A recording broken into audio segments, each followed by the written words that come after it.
Hello and welcome back to another episode of the Viva Film Podcast, the only podcast that is a symbol of individuality and a belief in personal freedom. My name, it's Anthony, and today I am joined by the wonderful, the amazing, the spectacular, the uncanny, Caleb. Caleb, how's it going? I'm doing great. How are you? Good, good, good. It's been a minute. It's been a minute since we've been here. Um, how was your break? Like how was your winter time? Did you get some good resting in? I know you've changed jobs since last we spoke. Yeah, I'm fucking. If I seem tired, I'm always tired when I record this. But if I seem extra tired, it's because I just switched jobs, and this is my first week at my other job, my new job. Hmm. So I'm pretty spent. Still getting used to that. Physically, especially, it's like a lot more of a toll. But it's more fun. That's good. Um, and so there's that. I watched a ton of movies. Got caught up on a lot of movies from last year. Hmm. I watched. I'm trying to remember what I watched like a shit ton of stuff, but I rewatched Hamnet, I think, since last time we Oh, recorded, nice. if I'm Yeah, not I, I mistaken. I was really into Hamnet, and of course Jesse Buckley won a Golden Globe. I was very excited about Yes, that. So great film. yeah, well, one of the Uh, few good things that happened at the Golden Globes.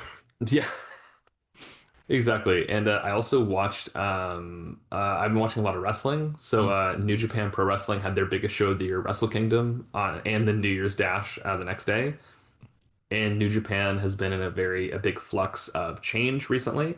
Yeah, Over the last couple of years. So this is kind of a renewal period because Hiroshi Tanahashi's retired, and a lot of their like biggest stars have gone to WWE or AEW or just other companies in Japan. And so they're kind of like built in this state of like building new stars, and it's really exciting. If you've never watched Japanese wrestling or you hear weird assholes on the internet telling you that like Japanese wrestling doesn't have stories. They do. Go watch it. It's fucking great. It's probably like the purest form of pro wrestling. It's just nice. It's always great to watch. hell AEW is yeah. doing great. AEW is doing great stuff right now with all the stuff they're doing. WWE is also there, and you don't have to watch that. Sure. And but it's wrestling is I'm enjoying the fuck out of wrestling right now. And I'm going to officially announce this also to hold myself accountable. Is so I had a blog where I was doing pro wrestling reviews last year, Hmm. and I kind of stopped doing it around August for personal reasons because I just didn't have time. And then I'm going to be getting back to it where I'm going to be writing pro wrestling reviews because I'm starting a Substack. So yeah, look out for that. I'll probably have it up and I'll be advertising that on the next episode. But yeah, Nice. I'm gonna be writing pro wrestling reviews. I'm gonna be reviewing the 2003 Royal Rumble. So you get to see me talk about Triple H having a bad wrestling match. Oh, that's fucking shocking. Anyway, so yeah, it's gonna be fun. But enough about wrestling, where even though if you think about it, wrestling, there's a lot of wrestling that you could call Lynchian in its own way. Yeah, I think it would have been fun to see if David Lynch ever directed like a wrestling picture. Um, That would have been so cool. that would have been so cool. Yeah. I've seen a few good films. Last night I watched 28 Years Later, The Bone Temple, which was Mm, great. Nia DaCosta is amazing. She directed Hedda last year, which I really liked. Go check it out. very good movie. Yeah, and 28 Years Later, Bone Temple, I gotta say, is also pretty damn good. It's a different kind of good. It's not the same as Hedda, but it's pretty damn good. And also, I think you and we would like to join Julia Roberts and Ryan Coogler in shouting out "Sorry Baby" by Eva Victor, written and directed, currently on HBO Max. Yes. I've been planning on rewatching it because it was one of my favorite movies of last year, and you should watch it as well because it is a fantastic film. And go stream it. Go support independent film. Yeah, I was lucky enough to watch that at a sun. I'm not doing Sundance this year, Okay. because it takes a lot out of me. I've done it 2 years in a row. I might do it next year, but it's a lot. I watched like an insane amount last year. But Sorry Baby was my favorite. Hmm. And if you're wondering what my favorite was the year before, 2 years ago, it was the movie Dee Dee, Dee Dee was great. Yeah. which Joan Chen is in, who Hmm. little David Lynch connection there. And Yeah. those are both phenomenal. But Sorry Baby is. It's something else. Like we'll probably have to talk about it on here at some point. I would love to. I would love to talk about Sorry Baby on here. The screenplay is also available on the A24 website to download if you wanna read it. Ooh, But yeah, Sorry Baby, fantastic. I would love to talk about it on here at some point. And I just love Eva Victor. Eva Victor is wonderful, and I can't wait to see what she does next. yeah, yeah. Sorry, Baby's great. And and speaking of and going away a little bit from movies, one thing I wanted to really bring up is TV is The Pit just started again. Hmm. And at the time of recording this, we're 2 episodes in. That is like the best show on TV. It's the one I look forward to the most. And I just fucking love it. I'm always like, what's Dr. Robbie up to? What's going on? It's so well written.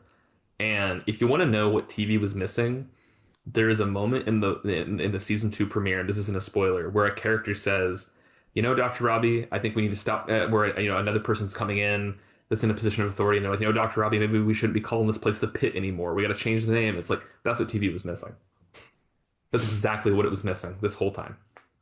Yeah, I still need to jump on the Pit. I have a few other shows that I'm still watching, but the Pit is definitely on my list of shows to catch up on. I'm excited to check it out. Yeah, and then and of course, I don't want to delay starting the episode too much properly, but I also have been reading a lot of comics. So I've been reading like the Absolute Universe from DC is great. Hmm. Absolute Batman is something else. Like there's a like I finally actually physically read the Daniel Warren Johnson issue that's just him beating the shit out of white supremacists. Wonderful. And that's probably career bet. Like Daniel Warren Johnson's one of the best comic book artists right now. Hmm. And I think that splash page of him snapping that dude's arm while he's trying to do the Heil Hitler is like career defining stuff. Like it's incredible. It's one of my favorite panels in comic book history. So it's great stuff. It's great stuff Yeah. because Batman hates white supremacists, and he would not be cool with ICE. Just saying that. Yeah. Um, Yeah. yeah. But anyways, let's get into the episode proper. Oh yeah, let's Um, do it. Alrighty then, Caleb.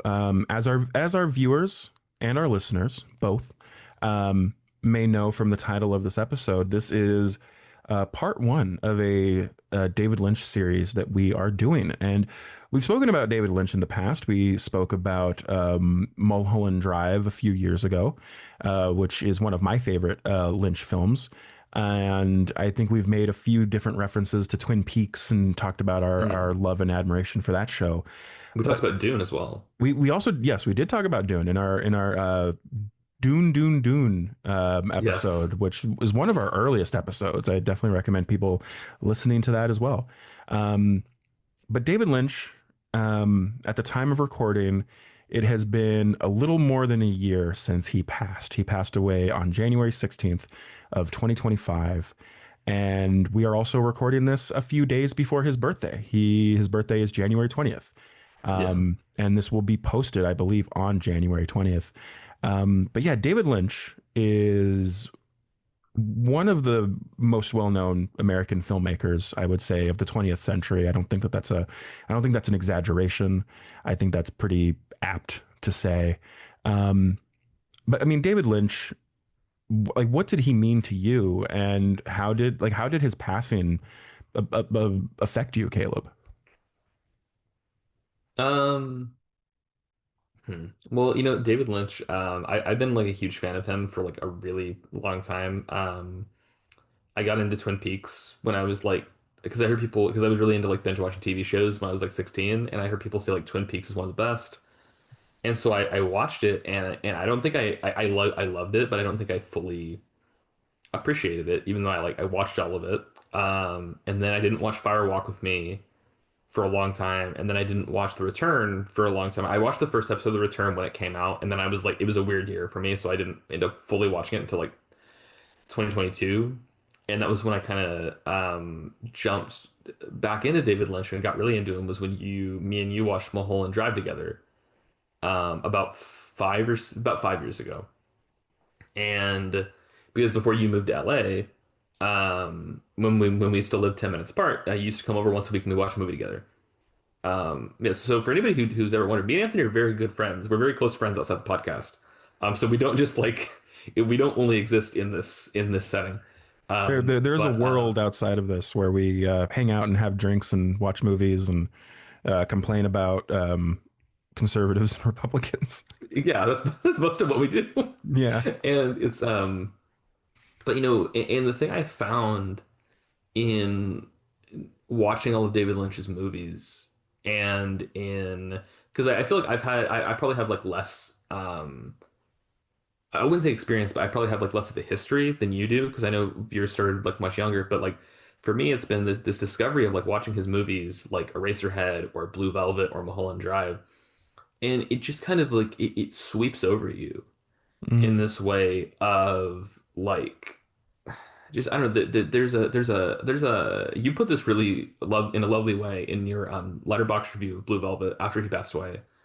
Is you said that like it felt like the world had a little magic in it when he was alive. Yeah. And Yeah. I think that that is what his movies have is like I think most David Lynch movies are kind of about how something is wrong. And like it's like it just fundamentally with the world. And it's like how do we work around that? How do we interact with that?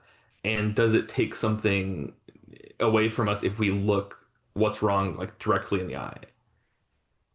And it's like I think there was such a beauty in like there's this poetic nature and like these themes that you keep seeing come up with like the way that like women are treated in our society or and stuff like that where it's like you really get an idea of like what he believed even if he was always enigmatic about it because he was always just a guy where like I think it's easy because you see people try to be David Lynch a lot in their movies. Fuck, I just to be fully transparent, I wrote a script a few years ago where you were like, Caleb, this is you trying to be David Lynch. Stop. And I fully agree with that. And it's this thing of he just like he you can't imitate him because it's like he is such a specific person. Like nothing he was doing was to sound cool, to look cool. He was just himself, and he was just kind of a weird, wonderful dude who just saw the world in a way where he was really interested in like the aesthetics of like Americana. Hmm. He loved a cigarette and a can of Coke and all this stuff. And like he just like I think he loved art like a lot. And you can really tell it. And he was very broad in his sense of how much he loved art. And you'll see that in his more experimental I mean all of his stuff is experimental, especially the straight story. It's But his it's most experimental film. yeah, and but like in like a lot of like the like animated stuff he did in like the 2000s, it's like he was such a unique dude who I think loved life and loved people. And you get that and it's like and I think people can say that his movies are dark and they are for sure, but there's also like a light and a hope to them underneath it all as well. And it's really beautiful. And like I love like watching interviews with him. I love watching clips of him. Like there's tons of stuff he's said over the years that me and you will like repeat to each other all the time. Yeah. And and I also have like a huge Twin Peaks tattoo on my arm. Hmm. And it's this thing of like we're like I don't know, it's just there's something about his movies that I think the more you watch them, the better they are. Like genuinely, like every time I've watched Blue Velvet, I like it more and more every time. Hmm. And if you get the chance to see one of his movies on the big screen, fucking do it. I've seen two of them so far. I've seen Blue Velvet in theaters and I've seen Eraserhead in theaters. Nice. And it's such an important fucking experience. I know the Alamo Drafthouse in downtown LA are doing every episode of Twin Peaks in like chunks every Saturday. Hmm. And even though Alamo Drafthouse needs to go back on their weird phone policy thing they have started, fucking fix that. No, we're not going to be ordering on our fucking phones in the middle of movies. But, And it's this thing of during like, a David Lynch film as well, who David Lynch, the famous video clip of him talking about watching movies on your fucking phones. Like, yeah. why would you do it for this? Yeah, and like I know I'm probably rambling a little bit, but the point is like he means a lot to me. He's one of my favorite filmmakers, if not my favorite filmmaker. He's I think one of the best American filmmakers of all time, if not the best American filmmaker of all time, because I just think he just fucking got it. And he's also a guy who he knows how to use his inspirations as a tool to enhance his stories, as opposed to dragging it down by going like Like it's like how Kevin Smith will just kind of like be like, "Hey man, Planet of the Apes," it's like where with David Lynch he'll be like, he uses like the Wizard of Oz and different things to like Hmm. enhance his film, and it never feels like it's in a way that's just like making you go, "Huh, I know what that is." It's just kind of like, "Oh, that's interesting. Like, why is he using that here?" Yeah. And it just works. I'm like, yeah, he's fucking. And when he passed away, that sucks, like really bad. I remember reading that like right when the news came out, and I was just so upset. And it's probably the most. It's up there as one of the celebrity deaths that's hit me the hardest for sure. Hmm. Just because, and I know he was like an older man, but like it's just like it felt like he had so much more he could have done, and like especially it's really sad because like because the last thing he really did was The Return, and so it was like, and he did some stuff after that, but it was like that was the last really big thing he did, and then it was just this thing where it was like, he had like animated series that Netflix didn't want to do, and then he had these other films he wanted to do that just didn't get made. And Hmm. there was that amazing rumor that there was like a secret David Lynch film with Laura Dern at like some film festival that ended up not being true. Yeah, it was gonna premiere at Cannes. I remember that. I remember that week. Yeah. Yeah, and Yeah. it's this thing of like where it's like, it's just a bummer because it's like, these artists were like, yeah, we got so much stuff from him, but there was so much more that I Yeah, think we there missed really out was. on Yeah. due to like, corporate greed and ignorance. Hmm. And it's really sad, but I think the thing that you can find as a bright spot is I think a lot of people have really united and like, found like connection through remembering him and appreciating his work. And I think that's really beautiful. Like how many fucking photos do you see of like his gravestone with like cans of Coke near it? Yeah, And cans it's of like Coke and cookies and American Spirit cigarettes and stuff. Yeah. yeah, and I think that's lovely. It's like I think it's a way for people to just he is this person who really does bring people together in like appreciating art and having different interpretations because I think his work it makes people talk and have Hmm. discussions, and it's not just like like, man, I can't wait for Mephisto to show up in the next one or something. Yeah, I mean And I think that's nice. his work definitely obviously evokes emotion. I don't know how you could watch a David Lynch film and not have some kind of emotion, whether it's frustration, which is what I had when I first saw David Lynch films when I was younger, or just absolute awe. You know, um, you did touch on something very very interesting during your little bit where.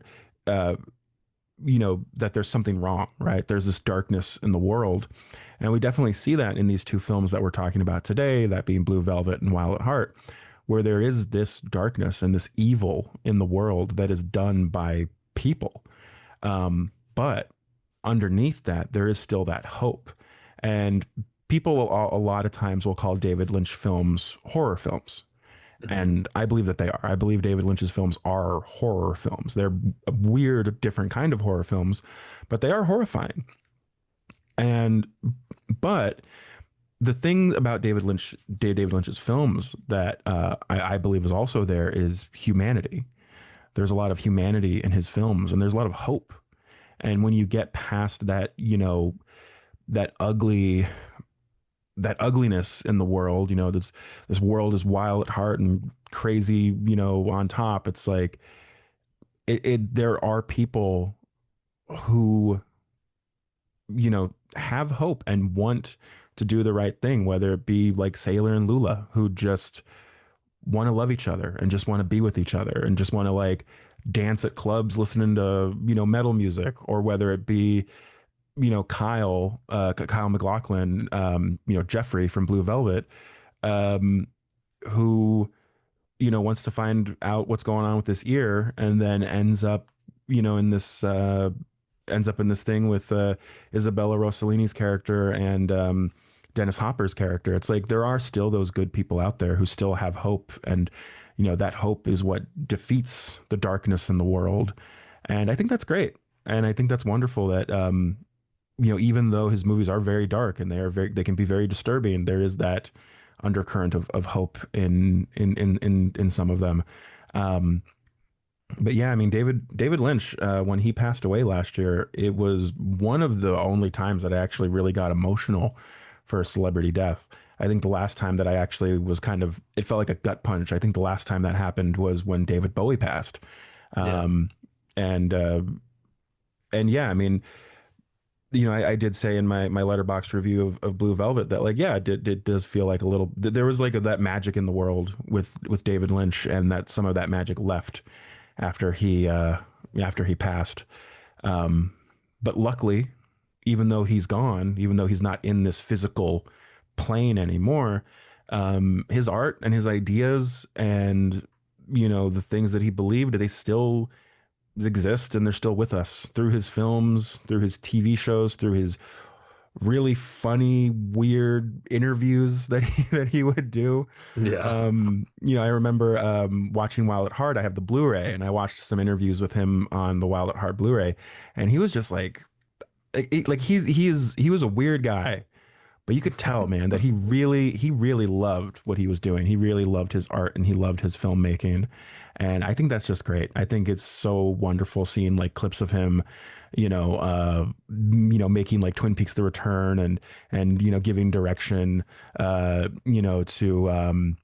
giving direction to Cheryl Lee, and telling her to like scream more, and there's a reason why people loved him so much, and there's a reason why people really resonate with his films, is because he's just one of a kind, and there will never be another filmmaker like him. And I can say that very confidently, that I don't think there will be another filmmaker like him.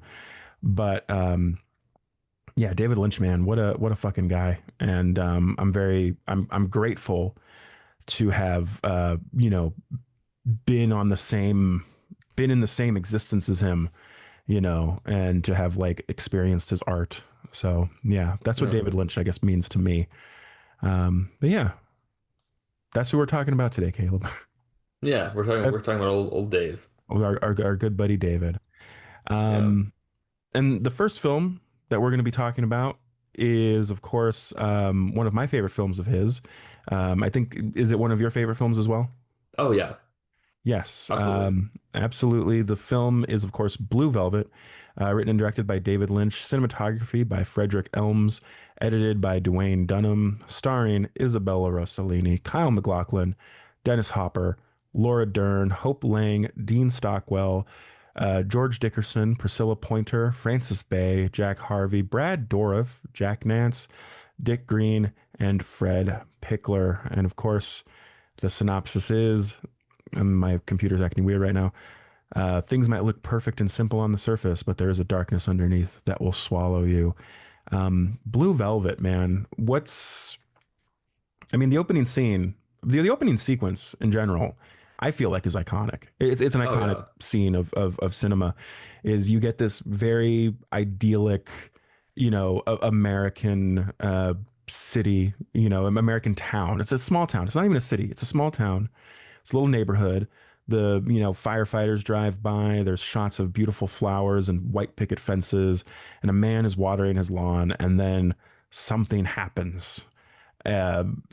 Collapses, and I mean, I feel like this whole scene really encapsulates like the theme of the film, which is, on top of it, it might seem like a peaceful, serene place, this idolized American iconography, but under it is this ugly reality that we live in. I mean, how do you feel about this sequence that opens Blue Velvet? It's what I always think about from the movie. I mean, other than like Dennis Hopper being insane, Sure. typically this is the first thing I think of because when I first watched it, because I have it on the Criterion Blu-ray, Hmm. is like I remember like watching it for the first time like 4 years ago and being like, holy fuck, like this is really lovely.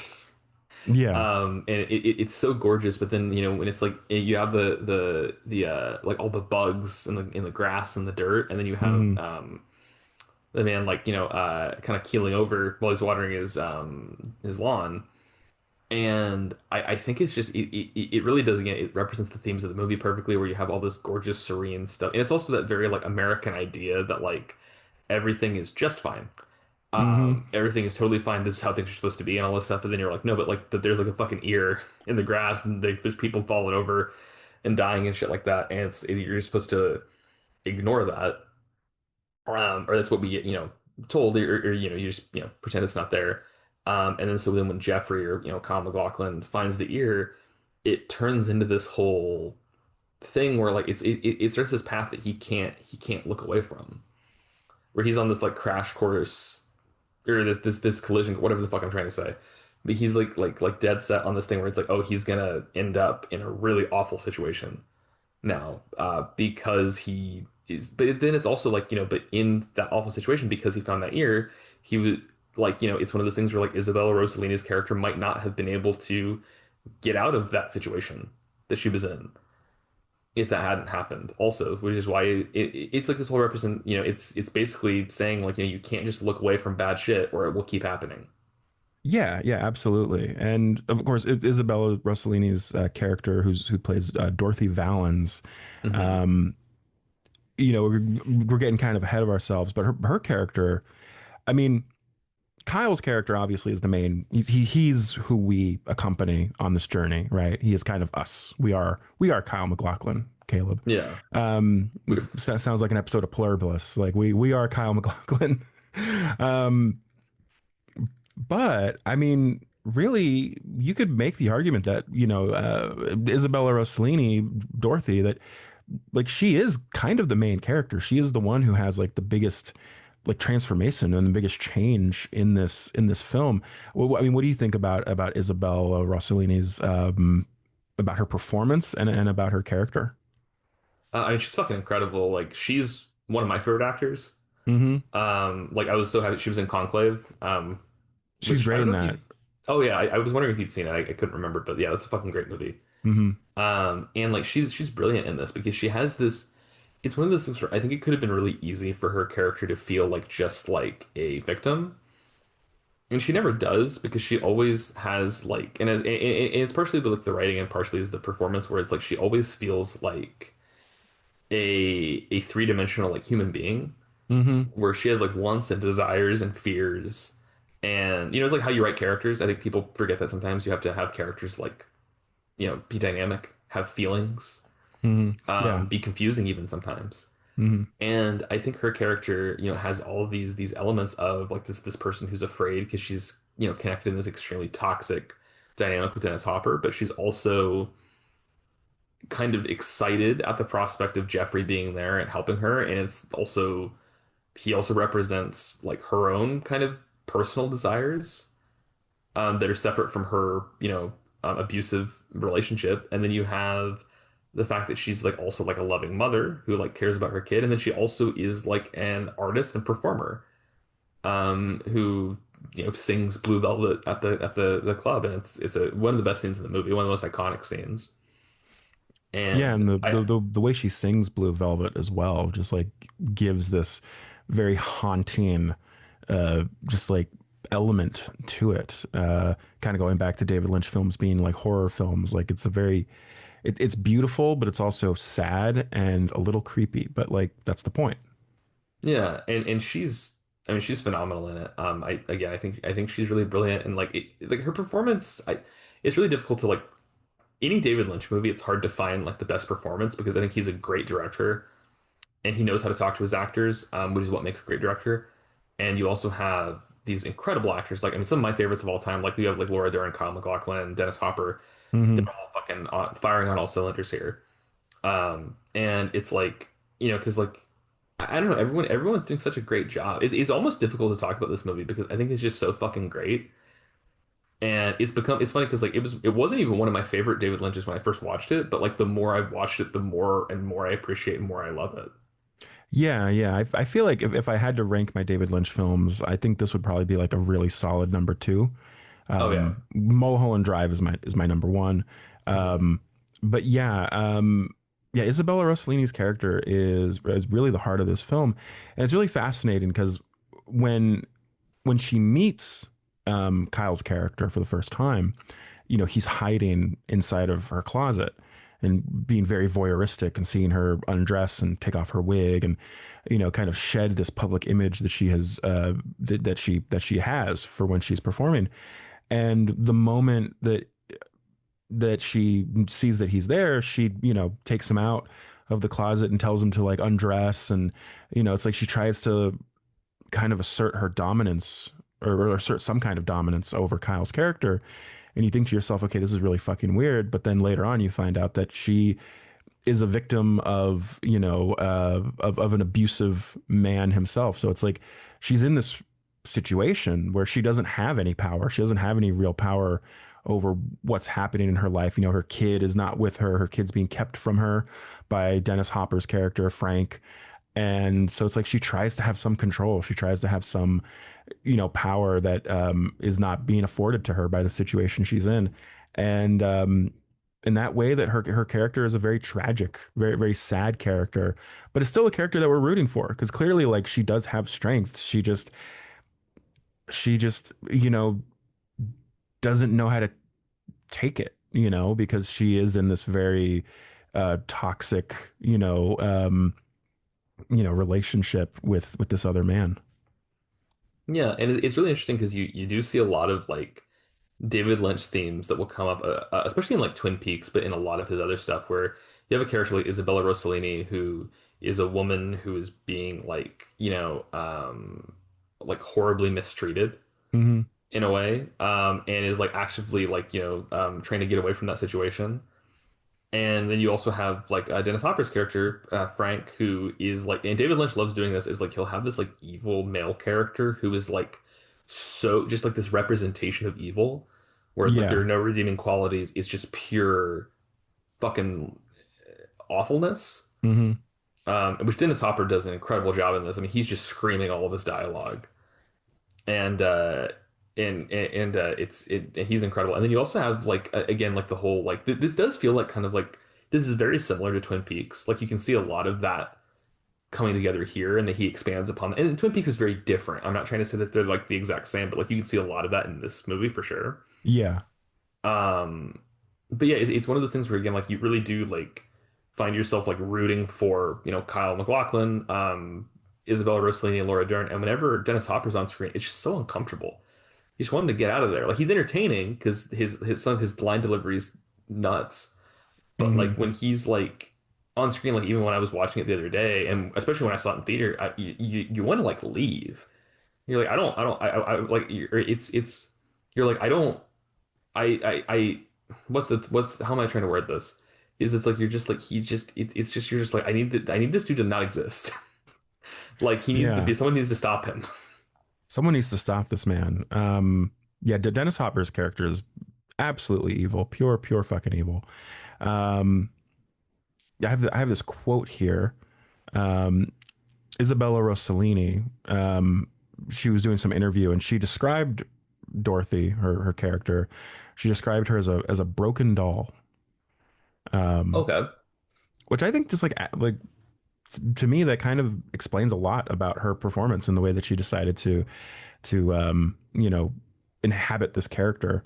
Um, but Dennis Hopper, you mentioned him, his character Frank, absolute evil son of a bitch. But you Yeah. can't stop watching him because he's written so well and he's performed so well by Dennis Hopper. Um, what are the feelings on Frank? What the fuck is going on with this huge piece of shit? I think it's that thing of like I think it's very similar to I don't want to spoil Twin Peaks, but like for anyone who hasn't seen it, but like it's very similar to elements of like Twin Peaks where like I think it's that like I think he's just like a fucking evil force of nature. Like I don't even know if he's like human in the context of this. It's like he's just like it's like there's no humanity there. Like there's no moment where you go, "Oh yeah, this guy's like he's like there's something there, there was once something there." It's just pure, it's like he's all just like, oh, I want sex, I want beer, oh, I want to drive, I want to listen to something. But it's also interesting because he's like has these like dynamics with people where like he like loves making people like sing for him. Hmm.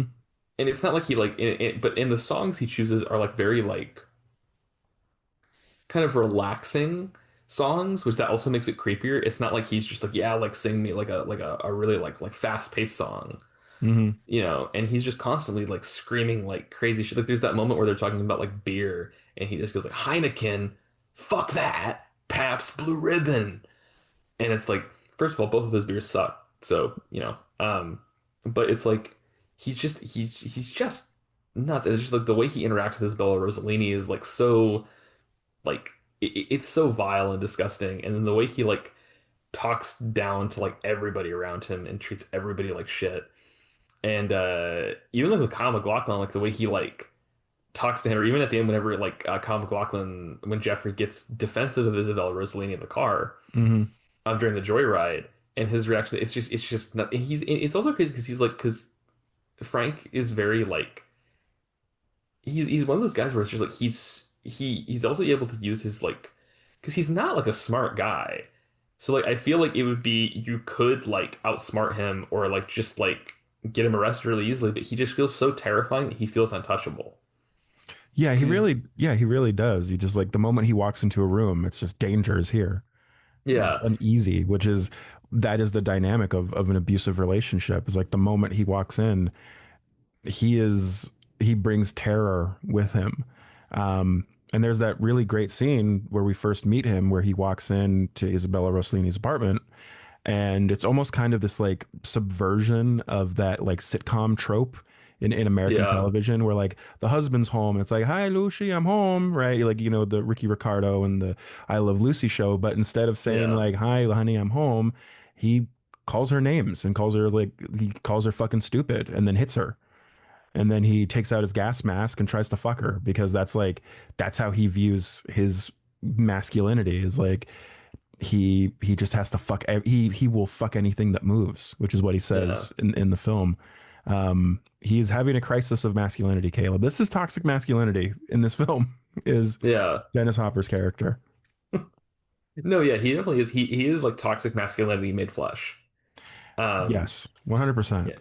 yeah, yeah, and also if anyone's wondering, like if you're a big Kevin Smith person, you're like, oh, why does Jason Mewes constantly yell, "I'll fuck anything that moves"? That's why.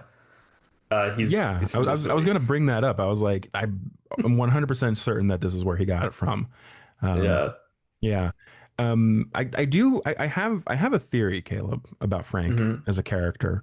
Okay. And I want to get your ideas, opinions on it. And I am almost certain I am not the first one to say this. I may have even heard it one time many years ago, and it just kind of slipped into my subconscious and came back up later as I was watching Blue Velvet, because that's what David Lynch films do to you. They pull things from your subconscious. Hmm. Um, I believe that Frank is an incredibly angry, repressed gay man. Oh, yeah. No, that makes sense. So when he's trying to fuck Isabella Rossellini, like he has to get his gas mask, he has to take his drugs, and then when he fucks her in this really when he has sex with her. I'm sorry, I keep saying I'm saying fuck because he says fuck. Obviously, like my views on sex are healthy, I swear. Um, Yeah. when he has sex with her, he has sex with her in this really strange comical way where he's just on top of her and he's like it's almost like if you asked like a teenager to like hey mimic humping something and that's what they would do. That's kind of like Yeah. what he's doing. And at first like I did think like well clearly this is a man who just like is impotent and doesn't have like any kind of you know he can't get it up basically. And it makes him fucking angry. But I feel like later on in the film, when we see the way that he talks to, and I'm forgetting the actor's name and the character's name, but the guy who sings, you know, the the candy colored clown they call the Sandman, right? Hmm. Um, like I don't know when I see his interactions with him, it feels like he's into him. He's attracted Yeah. to him because he keeps telling him like how fucking cool he is, and the way he watches him when he's performing. It's like I don't know, man. I think you're more into this than you want to admit. Yeah. And I feel like his obsession with Jeffrey's character, his anger that he has towards him, is the fact that he really likes Jeffrey. I think he's into Jeffrey. I mean, at the end Yeah. of the film, he tells him he has a cute little butt. Oh, yeah, he does. He does. He's like, get that cute little butt out here. And of course, you have that scene where he beats up Jeffrey in the parking lot.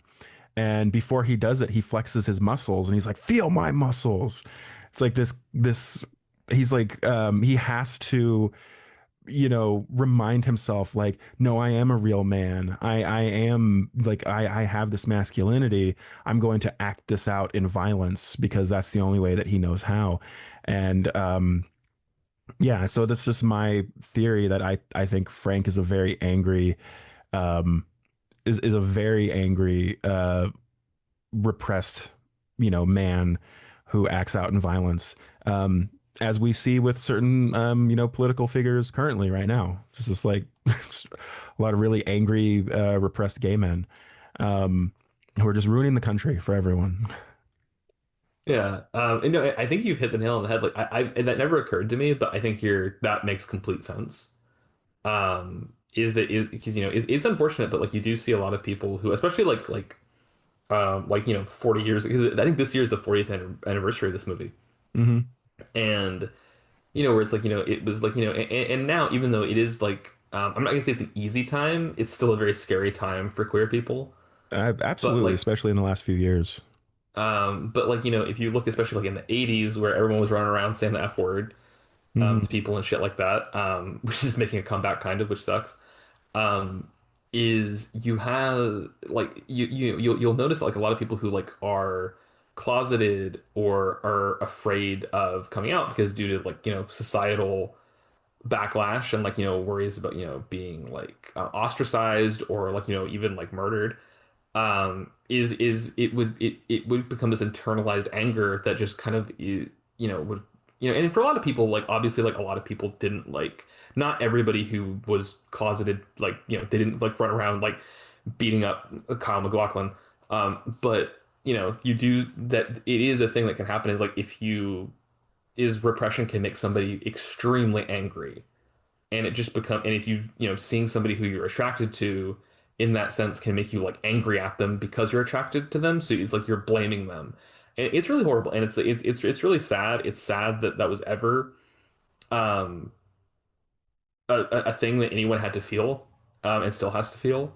I mean, you even see it now with like you know actors in Hollywood who can't come out, even if it's like there's some very famous actors who I'm not going to say any names because I think that's not appropriate. But like there are actors who like it's like they can't come out because they'll get pigeonholed, where it's like they'll only ever be seen as a gay person and Right. stuff like that, and it's like, which is really unfortunate. And it's it's funny because like I think you saying that, it makes me feel, actually does make me feel some empathy for Frank in a small way. But then at a certain point though, even if that is the reason, his actions do get to the point where it's like, okay, you can't feel sorry for that anymore. You're just being horrible to people, even if that is the original reason you're doing things. Well, yeah, I mean, he is an incredibly violent person who acts Yeah. out violence to everyone around him. And I mean, yeah, I mean, the shit that he does to, to Dorothy, the stuff that he does to Jeffrey, he's probably done this before to other people. Oh Like yeah. he's not a great man. Which is why, you should not be a toxic man. You should be a good guy, healthy masculinity. We're not against masculinity. We're not anti-masculinity. We're against toxic masculinity, Yeah. which is something that a lot of people just choose to misrepresent uh, when they criticize people who bring up toxic masculinity. But yeah, Frank, great, great fucking character. Um, Awful person, but great fucking Yeah. character. Um, but there's someone in this film that we haven't talked about yet. We mentioned her briefly, but I Mm. feel like she is kind of this interesting kind of opposite of the character of Dorothy, and that is Laura Dern's character, Mm. The Great Laura Sandy. Dern. Yeah, good old Laura Dern, Sandy. Um, what do we think about her? I mean, she is like this all-American doe-eyed young high school girl who's dating the captain of the football team and is in high school and has all her friends, and her dad is the police sheriff or police sergeant or whatever. And she is dragged into this seedy underbelly by Jeffrey, who is clearly kind of into her from Oh the yeah. get-go. What do we think about Sandy's character? What do we think about Laura Dern's performance here? I mean, it's maybe I'm biased. Laura Dern's like one of my favorite actors of all time, and I know you share my opinion on that. Very much And so. Yeah, Laura Dern is one of my favorites. yeah, she I especially love her in The Last Jedi. Um, so sucking dick, idiots. Is she's fucking like she's been in like this was kind of her big break, right? Am I not mistaken? I'd have to take a quick look at her film roles, but I mean, this was very early on. I mean, um, yeah, she was very young in this. Yeah, this was very early in her career. Yeah, and she's one of my favorite actors. I always she has this because the thing with Laura Dern is number one, she's able to she's very emotional actor. Hmm. Like she has this incredibly expressive face, and you can always see what she's feeling. Like she just has these little like expressions she does, or little like ways she delivers dialogue, where you can always tell how her character is supposed to relate to the people she's talking to. And she's Right. like, she's been in so many iconic roles and movies over the years. And this movie, especially so early on, like she still has that. Like, I mean, she's still amazing in this. She's not as she will get better in other stuff, Sure. like later on, but like she's incredible in this. And like it's that it's I think what her character represents here is it's like she kind of does she's very her role is very similar to Jeffrey's in the sense that she even though she's not like active in like, oh, we need to like solve all this, she's just kind of like along for the ride and is interested.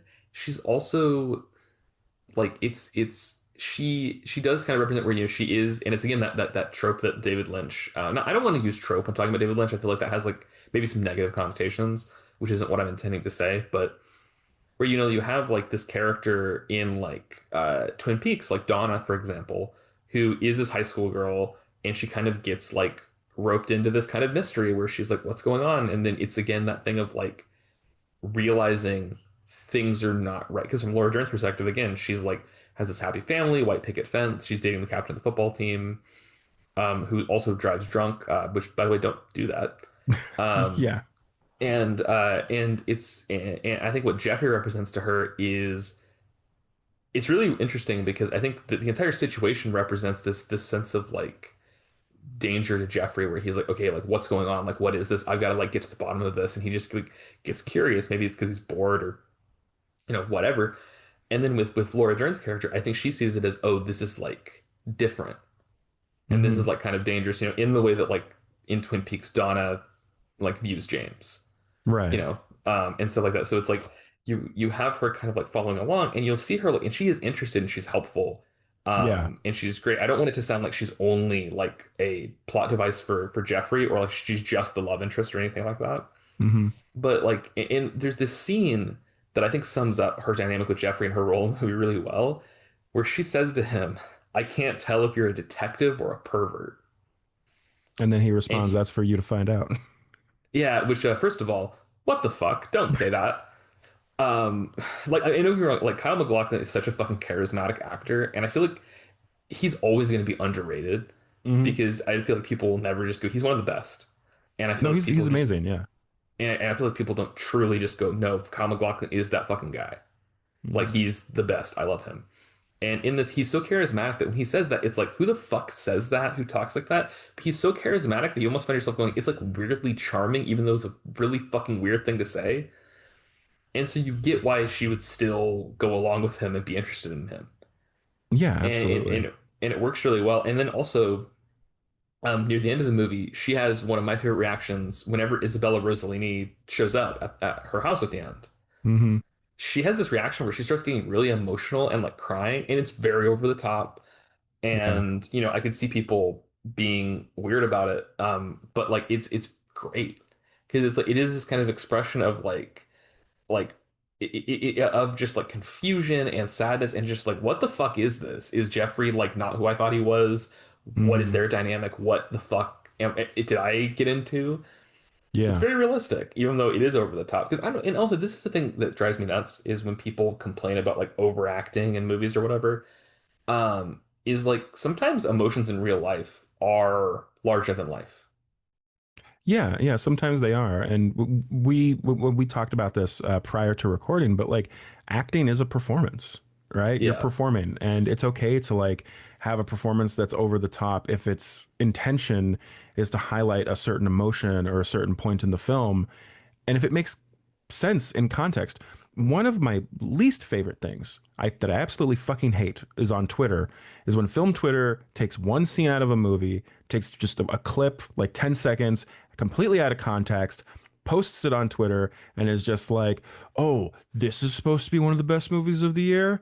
And it's like, you're taking one clip from a 2.5 hour long film completely out of context and you're telling me to judge the entirety of this film on that one thing. Like, Yeah. please fuck all the way off. Okay. Like, Yeah. I saw this really stupid thing recently where someone took a clip from I Love LA out of context, which is mhm. like, and by the way, that shows a satire. I don't know if people are just stupid. Nobody knows what Um, satire is anymore, Caleb. It's no, yeah, dead now. it's like when Republicans like cite the Boondocks. It's like, did you ever watch that show? Yeah, But it's yeah. but it's like but in I Love LA, I saw this clip where people were like getting mad that like Rachel Sennett, um her character is like in a joking manner being like, I'm gonna kill myself. Like, should I do it on TikTok or Instagram Live? Which do you think more people will see? And it's like in the context of the episode, that scene is fucking hilarious. Hmm. But then just showing it out of context, it's like, I guess Robert Eggers was right to not make movies in the modern day. It's like, what are you doing? What do you do? If you want to watch the show and not like it, you have valid criticisms. That's fine. Don't just fucking take a satirical bit from the episode and be like, "Oh my God!" Like, it's fucking stop, stop. Well, also to bring up Robert Eggers, who has made films that take place during like the, Gothic era. It's like, Yeah, have these people never read a Gothic novel? Like, I've read at least two. Um, and like the number of times I've read a young woman saying that she's going to die because a man doesn't love her in these like Victorian Gothic novels. It's like, come on, people were, exaggerated back then too. no, Um, yeah. yeah. But no, Like I mean, Shakespeare literally called orgasms the little death. I You I know, mean, I've definitely died a couple times. Um, anyways, but um, going back to that scene you mentioned where Isabella Rossellini shows up at Kyle's house, completely naked, that scene was very controversial when it came out, and a lot of people really criticized it and thought that David Lynch was um, exploiting Isabella. Um, and of course, she felt completely different about that. yeah. Um, I mean, what did you think about that scene? And I mean, it's a very important scene, not only in the film, but for the characters. I mean, what is your like takeaway from that? I mean, it kind of brings everything to a head where it kind of like combines, Hmm. where it's like all the characters end up kind of in that moment. It's really weird because it starts out in a way where because Laura Dern's boyfriend, high school boyfriend, shows up they're like chasing down. He wants to like beat up Kyle MacLachlan for like stealing this girl, and then Isabella Rossellini shows up and they're just like, okay, well, yeah, sorry, all right, like that's a little funny. Sure. But then of course the actual scene it's horrifying. It's scary because like I mean, imagine being in that situation, like Yeah. it's awful and it's just sad because it's like it's this she's fucking out of it, horribly traumatized, Hmm. and yeah, like and maybe her being completely naked, maybe that is a little bit much. Like, I think when I first watched it, I was a little like, oh shit, is this necessary? But Sure. a lot of times with stuff like that is I think it's important to remember that like if the actor is like comfortable and all right with it, then I think it's like that's a huge step to be like, okay, like she is all right with being naked in this scene, as Yeah. opposed to like if it was just like, well, you need to be naked and she was uncomfortable, that completely changes that. Yeah. That's completely different. And there was an interview that I read in this book that I have next to me, with Isabella Rossellini, and she talks about how like it was a difficult scene for her to do to be that. I mean, to be what's the word I'm looking for? To be to just show herself like that, to be vulnerable in that way. Was difficult for her to do, but she felt like it was important for the character. And she said that, in her mind, she had, she, when she was doing this scene, she thought of that very famous photograph from the Vietnam War of the little girl who's running away from the napalm, and she's completely naked and she's running in terror, and that photograph was really an inspiration for Isabella when she was doing this scene of like she is fleeing from this terror, and Yeah. she's just completely vulnerable, with nothing on, both in a very literal sense because she's totally naked, but also in a very emotional sense because she has nowhere else to go. So she's going to Jeffrey because it's like the only kind of out that she has is this guy. And I also think it's interesting because it symbolizes this point in the movie where for the entire film, Jeffrey and Sandy have been kind of tourists, right? They're Yeah. from this idyllic little American town, and they're going into the seedy underbelly. They can always leave. Isabella can't leave. She's there. Hmm. She's there. Like that's her life. And it's Yeah. this moment where it's like, nah, man, this shit's coming with you. Like if you stare into the abyss stares back, right? Like like you're gonna this shit is coming back with you. Like you can't get away from it now because you have gone into the darkness. And it was like they were being reminded of that. And I feel like it's a very important scene, and I respect Isabella Rossellini as an actress, as a performer, as an artist, and I think that she made a great decision here. Yeah, and one thing that's also important is like it's not like sexualized Not at at all, all. no. Like Yeah. it's not presented as like, oh, isn't this amazing that she's naked? It's like it's very like haunting. Like it's not supposed, and I think that's one thing that like I think is always important to discuss with stuff like that is like, especially with nudity, in scenes like this where it's like it's not like they're not sexualizing her in any way. Mhm. So I think that also adds to where it's like I think it's like it's it fits the narrative and it fits the story and what's going on. Really and the themes of the story and like what it represents. Yeah, absolutely. Yeah. And then of course at the end of the film, she is with her child. Finally, she has her kid Yeah. back. It's a really Yeah, lovely scene. it is a really lovely scene, and of course, Jeffrey and Sandy are together. They're having a little barbecue at their place, and a robin shows up, and it's eating one of the bugs from the beginning of the film. Of Yeah. course, that mirrors an earlier scene where Laura Dern's character Sandy is talking about she had this dream where like the world was in darkness, and then thousands of robins came down, and it was like the darkness had gone away, right? And again, going back to what mentioned earlier about David Lynch films, where it's like things are not good, but there's always that kind of hope that things can get better and that people can be better. Yeah. Yeah. And it's great too because at the beginning of the movie you get this like nice idyllic, kind of like bright um sense of like this Americana like oh look how great everything is but underneath there's this like darkness. Hmm. At the end you kind of see the same scene, like the same, even like a couple of the same clips, but it's not supposed to be like, oh, see, everything's just back to normal or anything like that, or like it's still a problem. It's like even though there is darkness, there's still that hope that you can come in through the. So it's like it's a great bookend Yeah, to the absolutely. film, and it works perfectly. It does work perfectly. Um, so a few years ago, Caleb, I was at the Academy Museum, and if you haven't been to the Academy Museum in LA, definitely check it out. It's really cool. It's But great. when I was there, I saw a screenplay. Laura Dern's screenplay from Blue Velvet was on display, and I was very lucky. I got to take a picture of it, and I'm going to send that picture to you right now, Caleb. It's should be going through. Yeah, I sent it in Zoom. Oh, okay, there we go.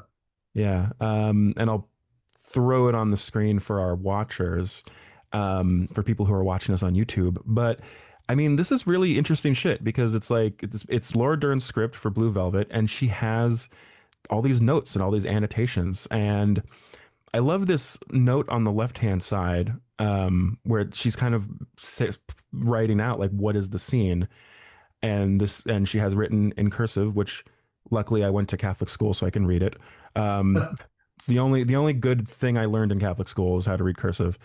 But she has this note here where the scene is feeling the danger. It's like I know we shouldn't.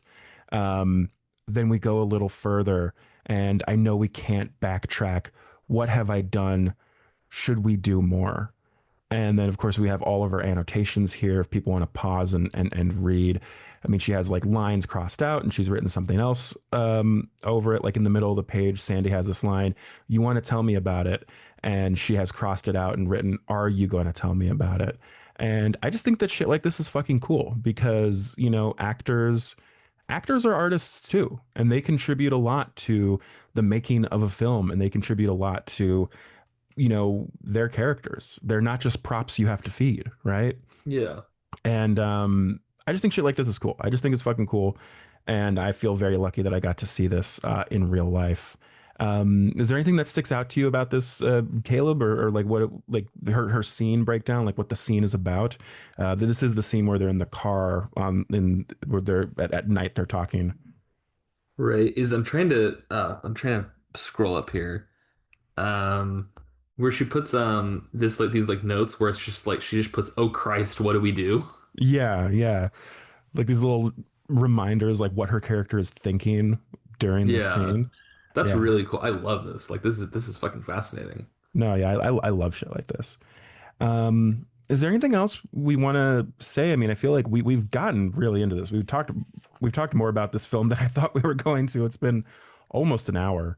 Yeah. I feel like we could do another hour about Blue Velvet. It's one of his best films. Is there anything you want to point out really quick, Caleb, before we move on out of here? I'm trying to think if there's anything. I mean, obviously it's great to see Jack Nance. Yes, I love Jack Nance. Brad Dourif, very briefly, Oh Chucky yes, yeah. himself. Yeah, love seeing Brad Yeah. Dourif. And his daughter, Fiona Dourif, is on the pit. Nice. Brad Dourif's also on the pit. I forgot about that.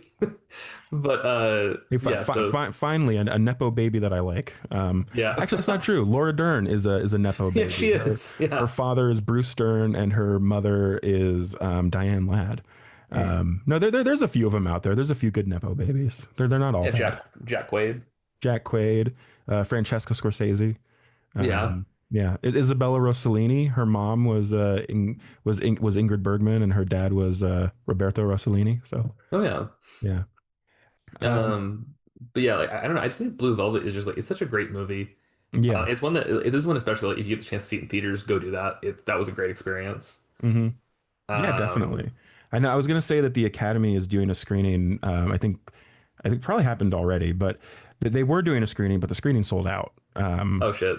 But yeah, definitely check it out. There's a lot of places doing screenings right now because of the year anniversary of his passing. So, and you and I are gonna go to a couple of them later this month. Yes, I that's actually isn't that like next week? Yes. Oh shit, that's crazy. Yeah. Yeah. Um, Um, but yeah, I yeah, guess go but ahead. the Blue Velvet's it's one of it's really become one of my like favorite of his films for sure. I love it. I think it's great. It's got a lot going on. And it's full of great performances, and it's one that you gotta watch a few times. hmm Just like really just fucking, Just watch it yeah, take it in, watch it. and don't watch it on your phone. No, don't do Um, that. Before we move on, a couple more things. I want to read this quote from David Lynch, the man himself. And no, I will not do an impression, but you can do one at home if you'd like. Um, it's this quote where he's talking about the song Blue Velvet and what he kind of saw in his own head when he heard the song. The quote is, "It made me think about things, and the first thing I thought about were lawns. Lawns in the neighborhood. It's twilight, and maybe a street light is on. Let's say, so a lot of it is in shadow, and in the foreground is part of a car door, or just a suggestion of a car, because it's too dark to see clearly. But in the car is a girl with red lips, and it was these red lips, blue velvet, and these black-green lawns of a neighborhood that started it." And that's from the book. That is from the book Lynch on Lynch. It was an interview with Chris Rodley. Oh wow. Yeah. So, what do you think about that quote, Caleb? I think that's lovely. It is very lovely. Yes. Yeah, I don't know. That's really nice. hmm Yeah, and it's cool because like you and I, as writers, we've heard songs before that like inspire us to Oh yeah. write something or inspire a scene or something. So it's cool to see that behind the scenes, to see that like, what are the artists thinking of when they're thinking of this shit? Yeah, no, exactly. What the hell were they thinking? Yeah. Um, and of course, I want to recommend this book, The Women of David Lynch collection of essays. and the essay I read that really helped me out a lot when I was, kind of figuring out my ideas was Isabella Rossellini, The Shocking Reel in Blue Velvet by Kathleen Fleming. It's a very good essay. It's pretty short too. Oh, But yeah, nice. check that out if you like. Um, so without further ado, Caleb, I guess we move on to our second film. Yes. Wild at Heart, which was written and directed by David Lynch and based on the novel by based on the novel by Barry Guilford. Cinematography by Frederick Elms, edited by Dwayne Dunham, starring Nicolas Cage, Laura Dern, Willem Dafoe, J.E. Freeman, Crispin Glover, Diane Ladd, Calvin Lockhart, Isabella Rossellini, Harry Dean Stanton, Grace Zabriskie, Sherilyn Fenn, which I wrote as Scarolyn with like a G, that's weird. Marvin Kaplan, William Morgan Shepard, Jack Nance, Greg Dandridge, Francis Bay, and Cheryl Lee. And the synopsis is young lovers, Sailor and Luna are on the run. Yes, and also I want to mention music by Angelo Badalamenti. Of course, yes. Watching this film last night and then finishing it this morning, but when that theme starts, the Wild at Heart theme that Angelo made, it was just like beautiful, just No, beautiful. His yeah. his music his music just does so much, and I love that their collaborations between Angelo and with David Lynch. Um, Wild at Heart, Caleb. Um, is it young love gone astray? What's happening here? What is happening here? Um, Wild at Heart is I'm gonna say something insane. It is my favorite David Lynch movie. Nice. It was my favorite David Lynch movie for a really long time. Yeah, Yeah. I think this is oh, fuck, how do I even put this into words? My feelings on this movie. It is energetic and chaotic and nuts. And like and if you think like David Lynch dialogue, you're like, oh, like okay, the dialogue in this movie is so weird, and you're like, oh Yeah. yeah, it's David Lynch movie, but it's like no, no, but you don't understand. Like it's so weird. Like everyone talks in these like monologues, Yeah. and they just always have these weird responses. And Hmm. it's crazy. Like there's a scene that if you want to know the line in this movie that encapsulates my feelings on it, Nicolas Cage is talking about like hooking up with this woman. He's telling Laura Dern about it. Yeah. And he goes, she gave me a boner with a capital O. What does that mean, Nicholas? It's a Sailor. What does that mean, sailor? it's boner. That's what it means. Boner. It's like it's Um, not it's like this movie is it's in your face and it's like 2 hours long. It's over 2 hours long. It's like 2 hours and 4 minutes. And it's like it is fast. Like it just like keeps happening. It doesn't stop. mhm. It's just like it feels like you're in a car that's going like 90 miles an hour the entire time.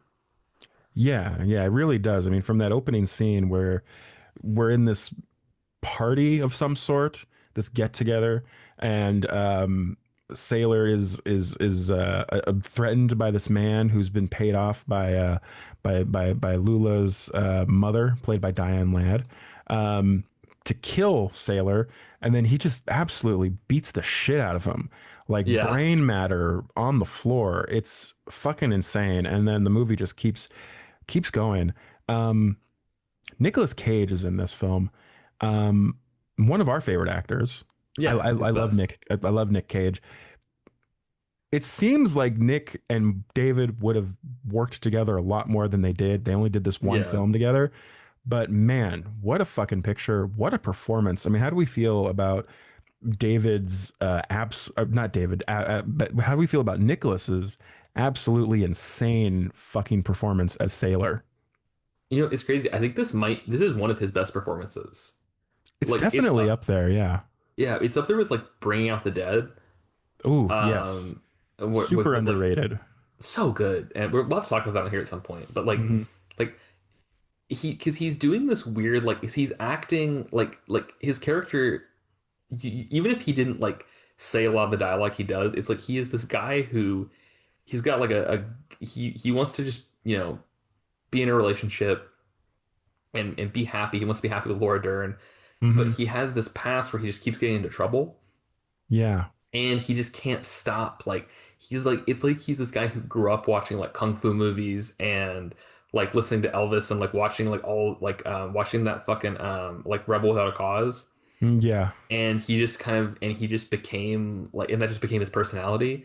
Was Hmm. like, I'm a guy who like, you don't threaten my you disrespect my woman, I'm gonna beat you up, and I'm gonna sing Elvis to the oh, I'm only singing that this to the woman I'm gonna marry. It's like he's this very like specific person who like has basis personality because he didn't have like a real parental presence in his life. So he's based his personality on like music and like media he's watched. Sure.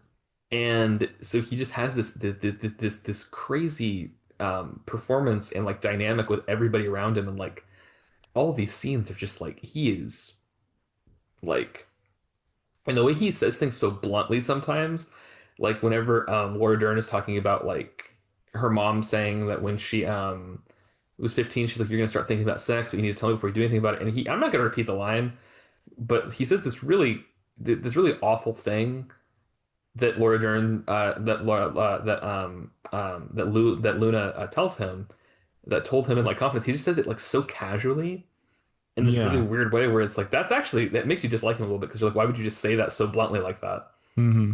But it's because I don't think he realizes that that's not how you talk about stuff like that.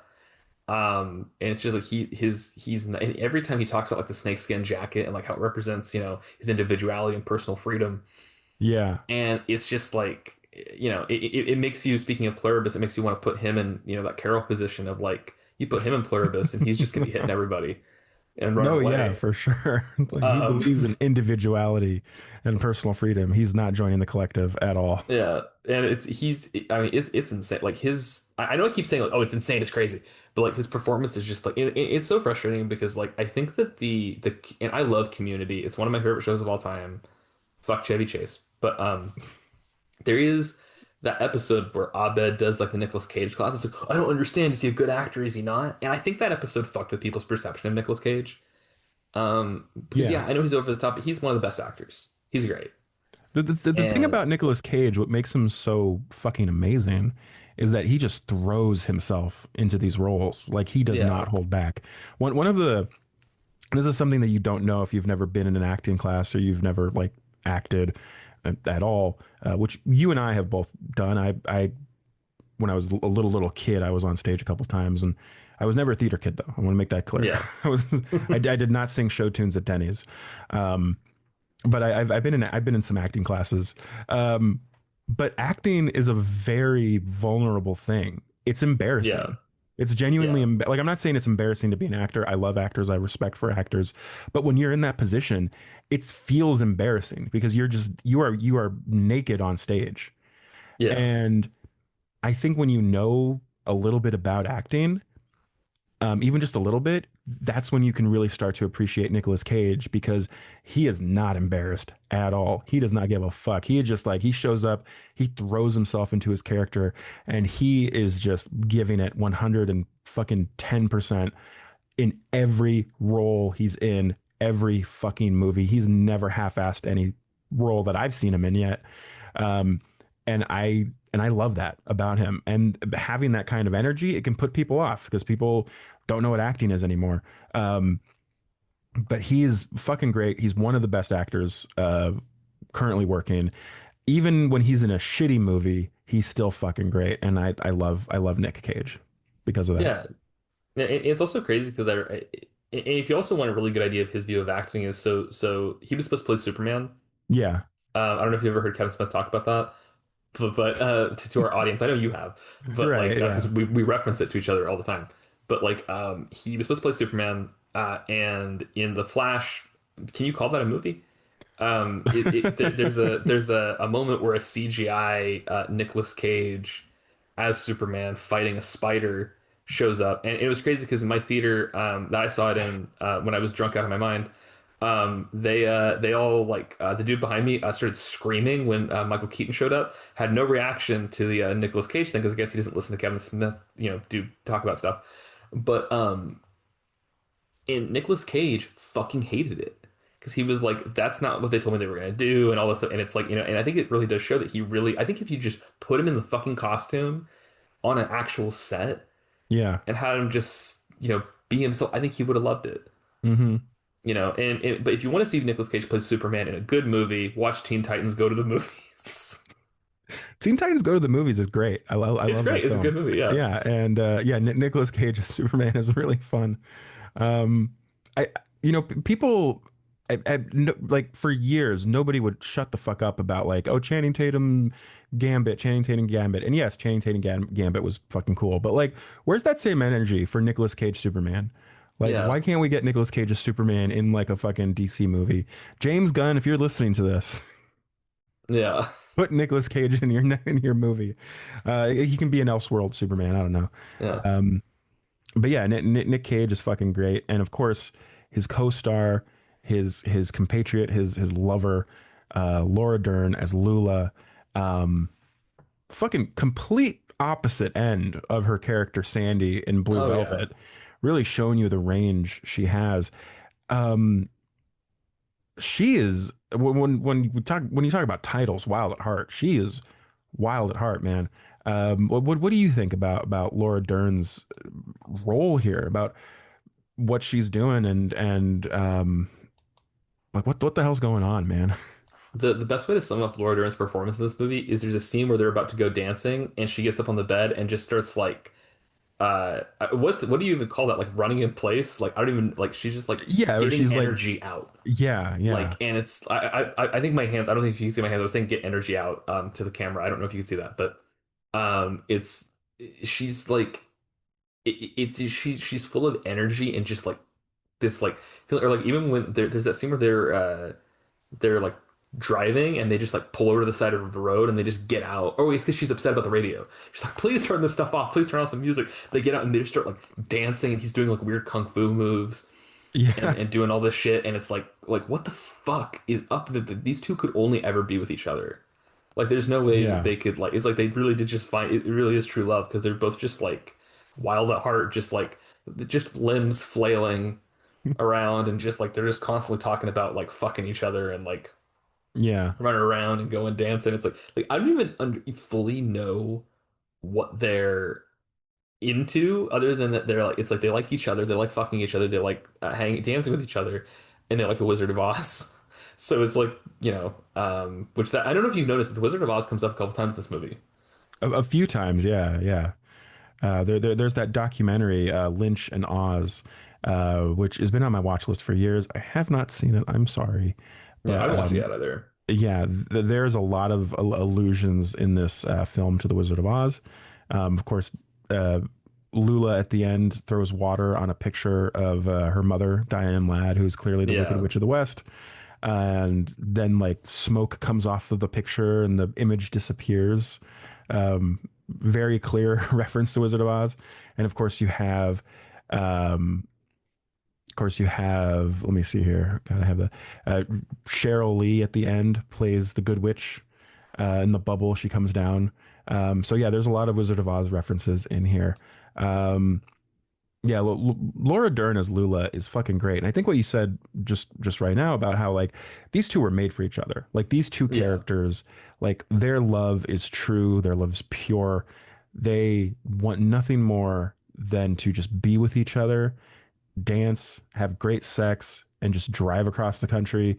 And the entire world wants to pull them apart. Um, why? Because there's evil in this world, Caleb, yeah, and evil does not want good things. yeah. And it's interesting too, like because Nicolas Cage's character is very violent and abrasive, but it feels like it's more in response to other people as opposed to like him just being like I mean I think there is an element that he like does like want to hit people to some Yeah, extent but like I don't think it's like as simple. I don't think he's just like it's not in the way that like Frank is violent in like Blue Velvet. right. Well, I mean, the like the most notable scenes of Nick Cage of Sailor being violent is obviously the beginning, where, like you said, he is reacting to this man who is going to cause him harm, who pulled out the knife, and he was worried for his safety. He was worried for Lula's safety. And then, of course, Yeah, when he and Lula are at that metal concert and they're dancing, the guy bumps into Lula, and Nick Cage punches him, but then gives him a chance to apologize. yeah, And and of course, at the end when he when that group of of 1950s greaser gangsters come out to beat him up, he calls them the F slur, and then at the end he apologizes, It's the and best line of the movie. it is so great. I love that scene, and it's wonderful. Yeah. But no, I mean, Sailor has the capacity for violence. He absolutely does. But he only acts out violence in response Yeah. to being threatened by the world around him. Um, and of course, Lula is kind of a similar way, but not with violence, but with like freaking out. Like she has moments where she's yelling and screaming, either because the guy is about to stab Sailor, or the scene you mentioned earlier with the car where she's hearing all this horrible, disgusting shit that's going on in the world. And she's like, I can't handle this anymore. I can't take this anymore. The world is so cruel and fucked up. Um, but it's always in response to something, and I think that's a pretty important distinction to make. Um, especially comparing Sailor to Frank is like, the reason why they're violent is different. Though violence is not the answer. Um, but there is a reason why. I don't think Sailor is a bad guy.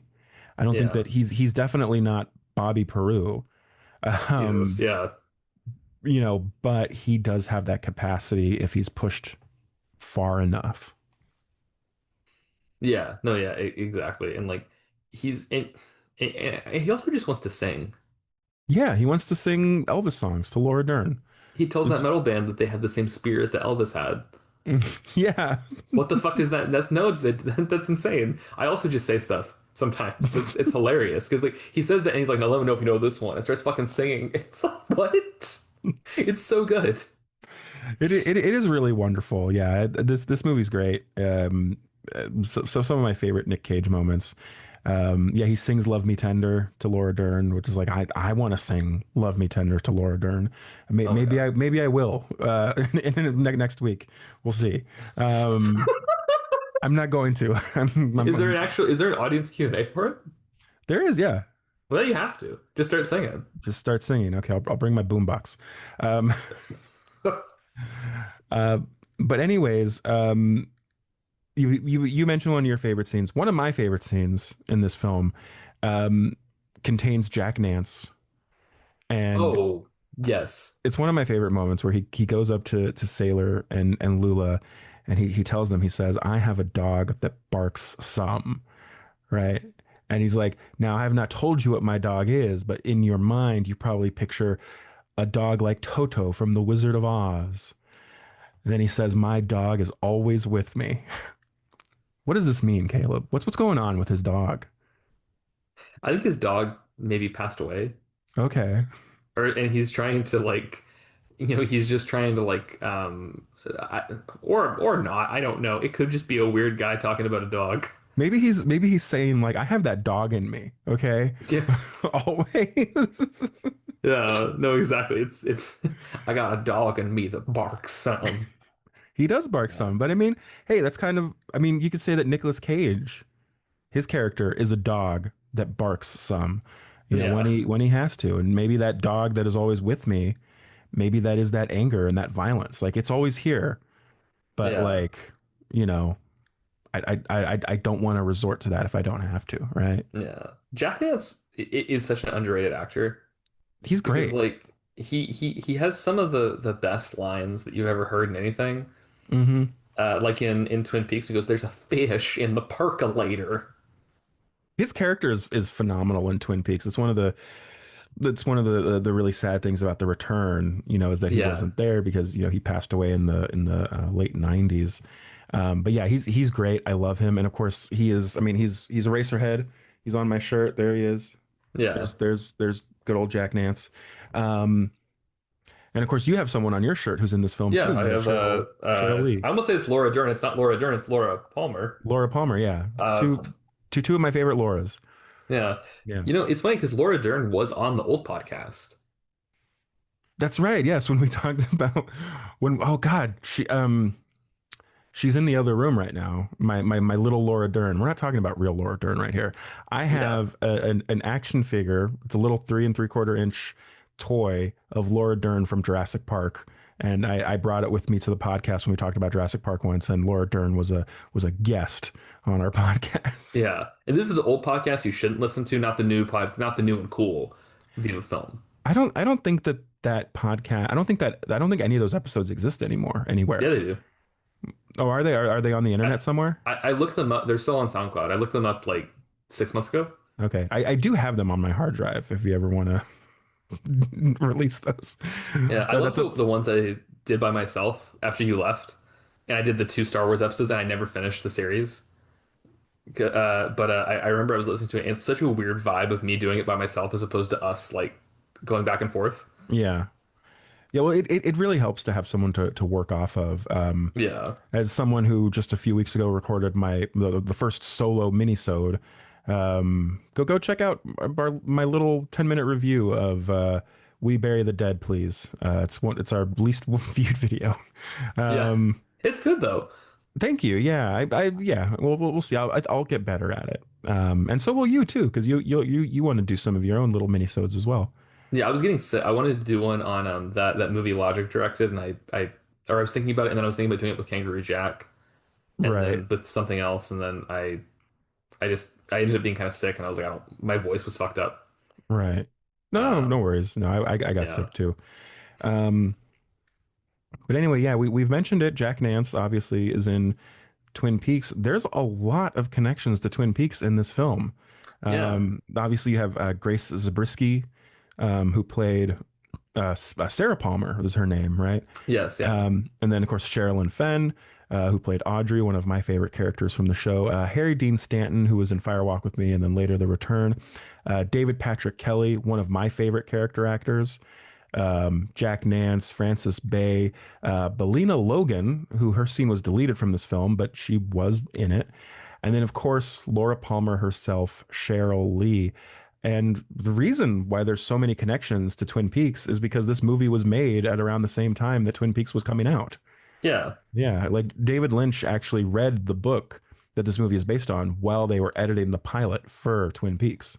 Oh, that's cool. Yeah. Huh. So very interesting stuff here. Very interesting stuff. These connections with Twin Peaks and how these two things kind of existed at around that same time. Kyle MacLachlan must have been busy. He wasn't in this one. Yeah. Yeah, Um, it's crazy too because Sherilyn Fenn, her scene is great. it is. Um, It's really good. It's really sad. It's a really sad scene, and it comes right before Sailor and Lula decide to stop in Big Tuna yeah, to really collect themselves because it really fucks with them. It really damages them.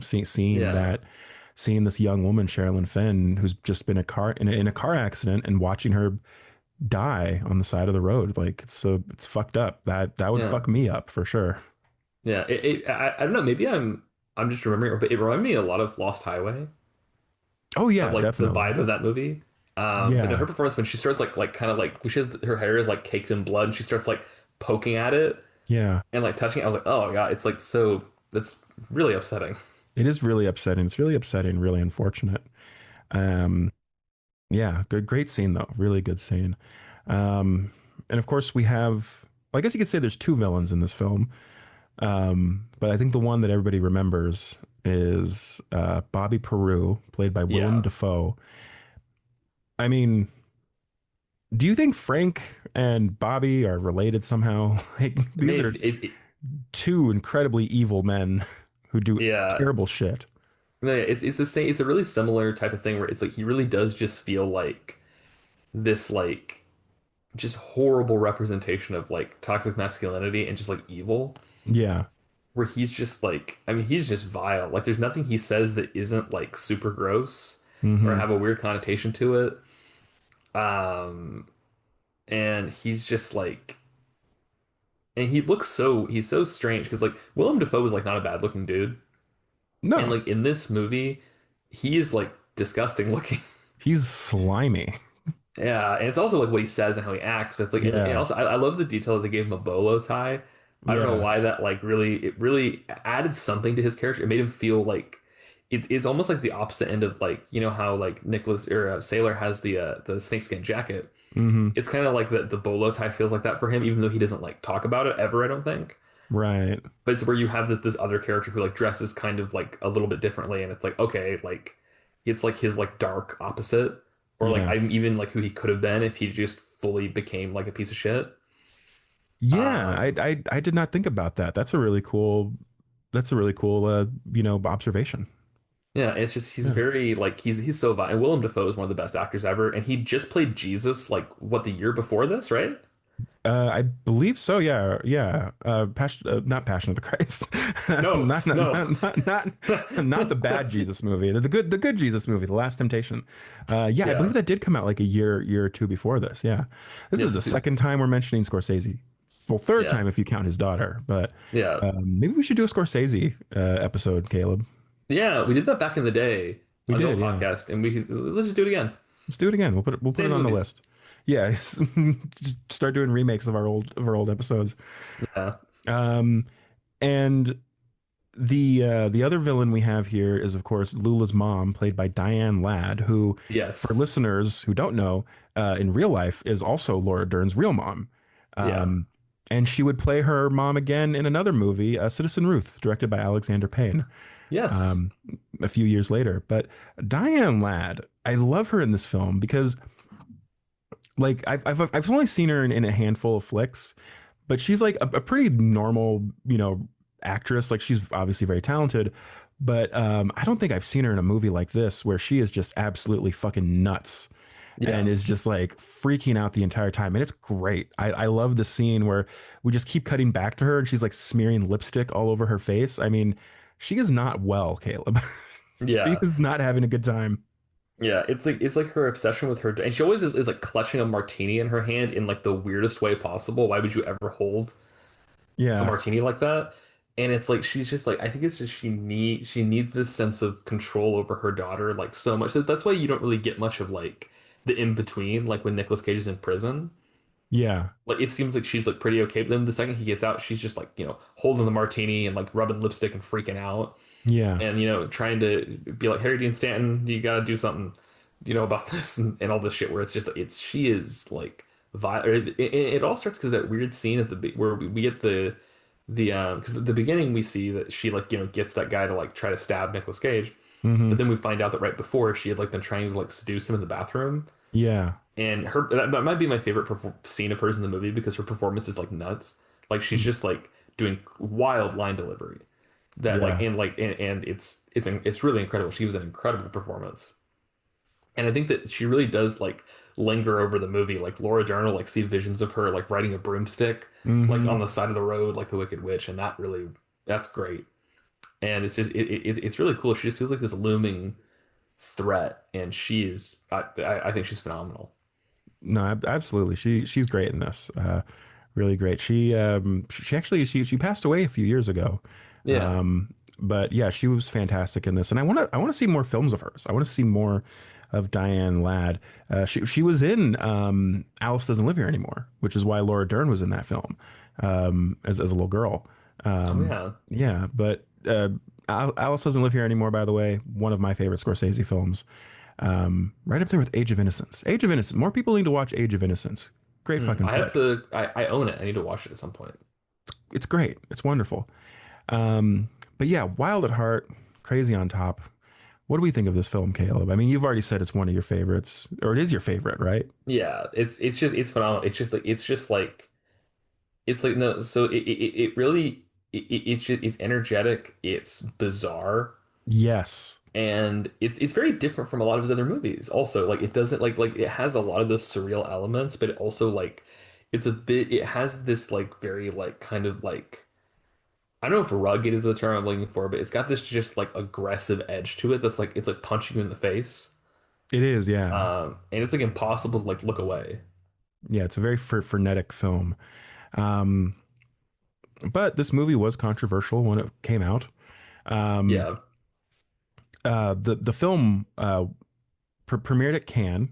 yeah, And the initial release of this film was going to get an X rating because there was no NC-17 back then. So David Lynch had to yeah. cut it down to get an R. But when it premiered at Cannes, it won the Palme d'Or.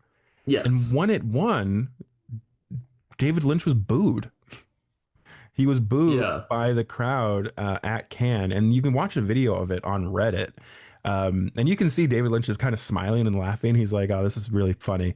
But I mean, what do you think about that? About Cannes, the Cannes Film Festival booing David Lynch after he won the Golden Palm Leaf? I mean, so I don't know what it went up against, Hmm. but that just sounds kind of goofy. I I don't. It's one of those where I guess it's just an example of like people just not getting something when it came out. Yeah, yeah. But it's pretty funny. It's shocking to think about that in retrospect. It is, yeah. And kind of like what you said, like people not getting it when it came out. This is a film that was not one of his more popular films initially, but in recent years has been re-examined. Um, and now people understand, like, no, this is a fucking masterpiece. This movie fucking rocks, Yeah. rocks, and it kicks ass. Um, Roger Ebert, Caleb, I'm going to read a Roger Ebert quote. That's how you know we're a real movie podcast, is we'll start reading our Roger Ebert quotes. um, he said that he felt that Lynch was a good director, but he was bothered by a few scenes that were particularly offensive violence. And his direct quote here is, if Lynch ever goes ahead and makes a film about what's really on his mind, instead of hiding behind sophomoric humor and the cop out of quote unquote parody, he may realize the early promise of his Eraserhead. But he likes the box office prizes that go along with his pop satires, so he makes dishonest movies like this one. What was he on about? What the hell is even that? Like, what the fuck does that even mean? Like that's not that box office prizes. Yeah, it's weird seeing how, because Roger Ebert always had kind of like a back and forth with David Lynch. Like he'd like one of Yeah. his movies and then he wouldn't, and then he would like his next one and then he wouldn't. Everyone's subject to their own opinion, and I don't hate Roger Ebert. I think he's fine, or he was fine. He passed away. Um, and the documentary about him is very good. If you ever get a chance to watch the documentary about Roger Ebert, Yeah. it's a very good one. But yeah, this kind of this idea that like David Lynch is just here for the box office prizes. I'm just like, which David Lynch are you talking about, sir? Like this is a man who I don't think has ever made a film that isn't his. Like all of his Yeah. movies are just him. Like this is the movie I want to make. Here it is. And Yeah. it's weird to think that, I mean, there was a time after Blue Velvet and during Twin Peaks when David Lynch was very mainstream and very popular.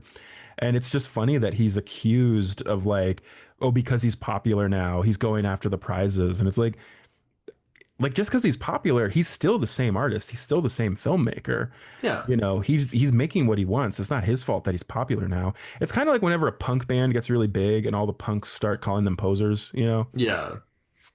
That's what this reminds me of. Like the guy who was making independent art house films is popular now, so obviously there must be something wrong with him. There must be something wrong with his art now. It's not honest. It's Yeah. dishonest, No, which yeah. I disagree with Roger Ebert.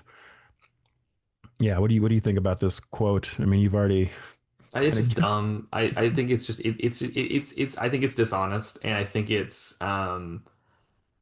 dishonest and it's not very well intentioned and it's a bit confused and yeah. it feels like just kind of a statement to make a statement. It's not something I agree with. Again, I don't dislike either either. Um, but I disagree with that. I think that's silly. I think it's silly too. You missed out on this one, Roger Ebert, and you were also wrong about Lost Highway as well. Yeah. Um, And about Spider-Man. and about Spider-Man. Yeah, fuck you about Spider-Man. Yeah. Listen, you can say whatever you want about David Lynch, all right? But once you come for my boy Spider-Man, you come for one of us, you come for all of us. Like, you mess with one of us, you mess with all of us, all right? Yeah. Yeah, you mess with New York, you get the horns, baby. Um, two fucking wild, crazy movies. Um, Yeah. love these movies though. Oh yeah. Is there anything else we want to say before we log off, before we put this episode to bed, which is significantly longer than I was expecting it to be? Yeah. I feel like we say that every time an episode goes over an hour, but Yeah. I did not expect to speak this long. But it is David Lynch. There's a lot you could talk about. Yeah. Is there anything you want to say, Caleb? I'll just say I love these movies and I can't wait to talk about because we're doing two more David Lynch episodes. after this. We are, yes. Yeah, I believe next week or next episode is Firewalk with Me and Lost Highway. And then will be the final film, which is Inland Empire. The Yeah. movie escaped me for a moment. Yes. And then we'll eventually come back to do like Eraserhead and Elephant Man, and I think there's one Straight oh Straight Story. Story. Yeah. Yeah, Straight Story, and also his short films too, because I there's a lot of his short Yes. films I really like. And you know what? Maybe we'll even get goofy and we'll do an episode about Dumbland. Like, Yes. And what did Jack do? Oh, so I'm so sorry. Let me just include this because we were talking about the day he passed away. I yeah, watched, this is so weird, is the night before he passed away, I hmm, watched What Did Jack Do? yeah, And in my head, and it was crazy because it was like, whenever, and when I was watching afterwards, I was like, man, it's gonna be, I literally, and this isn't me making this up. Like, I understand people say weird shit, but like, I'm being genuinely honest. I thought afterwards, I was like, man, it's gonna be so sad when he dies one day. yeah. Like when he passed away, and the next day he died. And it was like it was fucking it was weird timing. It was really weird timing. I mean, it happened the day before my birthday. Yeah, Like, that's also true. happy birthday, Anthony! Your favorite director just died. It's like, well, Yeah, fuck you too, universe. Um, but no, I mean, like we said at the top, David Lynch will continue to live on through his art and through the films that he made, and I just love that there's still to this day there's people online who are discovering him and finding yeah, his films for the first time and are just like you said, like with David Lynch films, you just have to let it like just wash over you. You yeah, know, you can't go into it saying like I need to figure this out. Like no, just sit yeah, down and let the film happen yeah. It's because okay to not have the answers. it is. Yeah, because then you get to watch it again. Yeah, And that's the best part. Absolutely. All right. So with that, we will log off. Thank you very much, everyone, for listening or watching this episode of the Viva Film Podcast. We're very excited to be back for a new year, new batch of episodes. Um, yeah, we'll see you all next time. yeah. Uh, good night.